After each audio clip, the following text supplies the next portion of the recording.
Hi everyone, this is Sean with the Western Mass team of the MassSupport Network, here with your COVID-19 update for September 25th, 2020.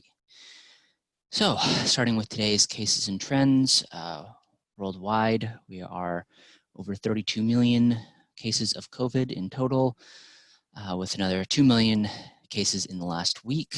That is pretty steady from where we were earlier in the week, but now we're consistently seeing about 2 million cases a week.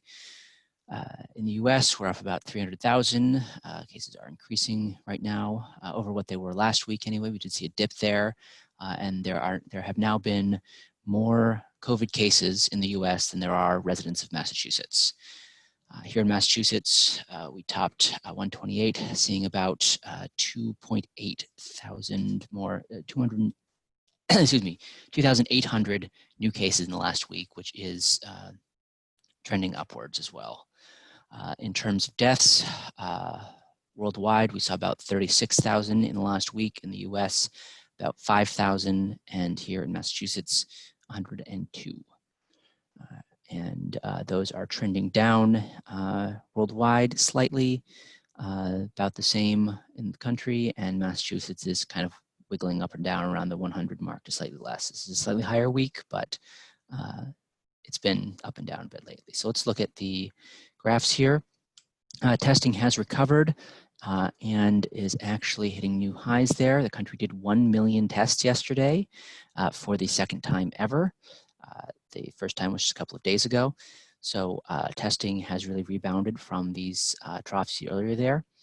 Hospitalizations are almost at an all-time low. And let's take a closer look at cases and deaths. So this is a graph showing both cases in red with the key on the right side and deaths in black with the key on the left side.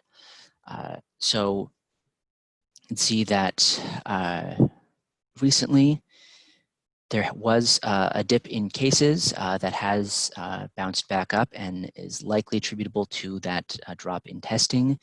We seem to still be on more or less the same plateau we were on in the end of August there, and haven't really dropped below the 40,000 cases on average. These are all 7-day averages as well. In terms of deaths, there has been a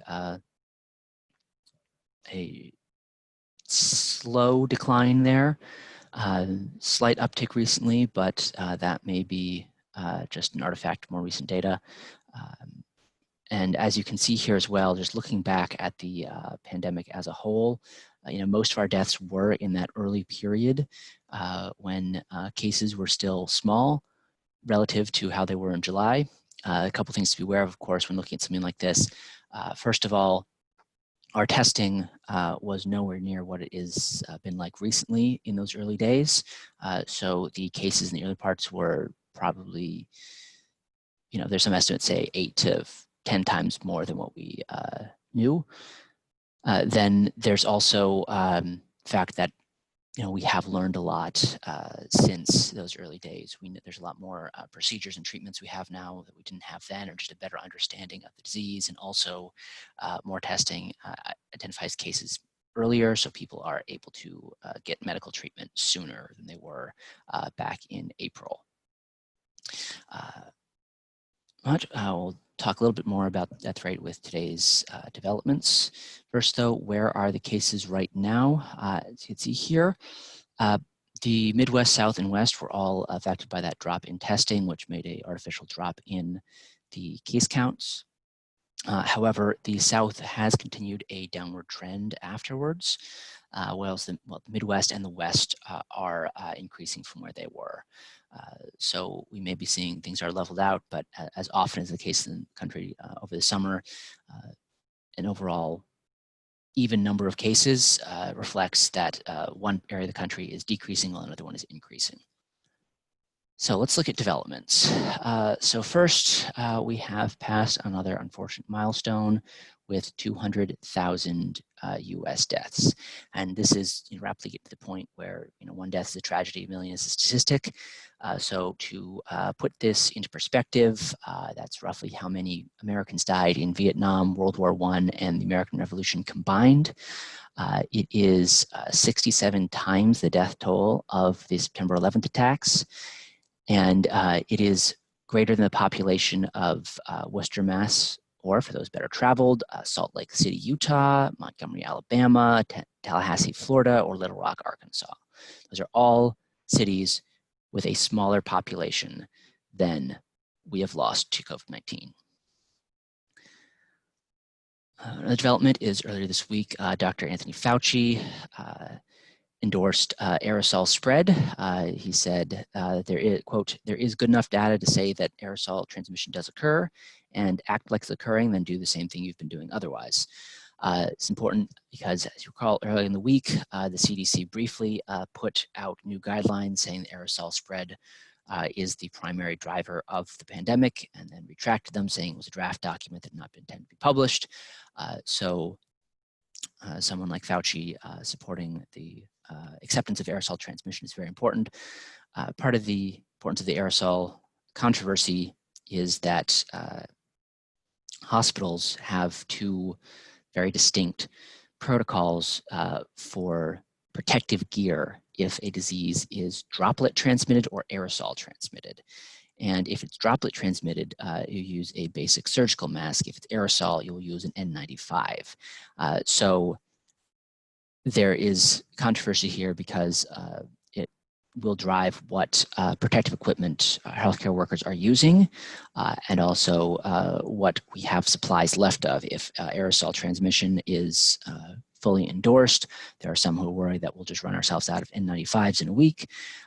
However, the counterpoint to that is that if aerosol transmission is happening and we are not accounting for it, many more people will be sick as a result.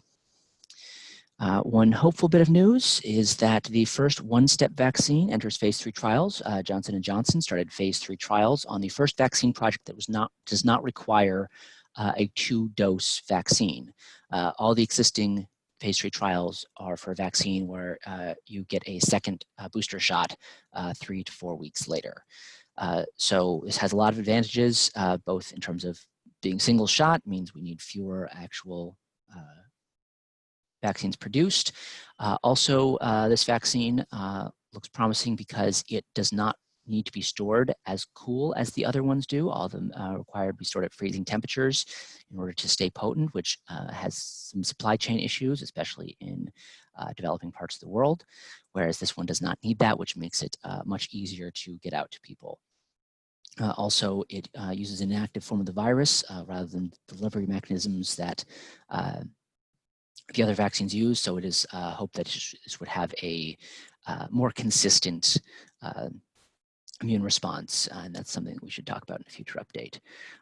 Also, this vaccine is on track to be one of the largest phase 3 trials, looking to recruit 60,000 participants across the world in it, while the ones out there are usually in the 30,000 range, with Pfizer getting into the low 40,000s. And you can find the data for the stats and trends through the usual sources here: COVID tracking, New York Times, mass.gov. And for more from the MassSupport Network, you can find us on our website or on social media. Remember, wear your mask, wash your hands, and we'll be here if you need us. Stay safe.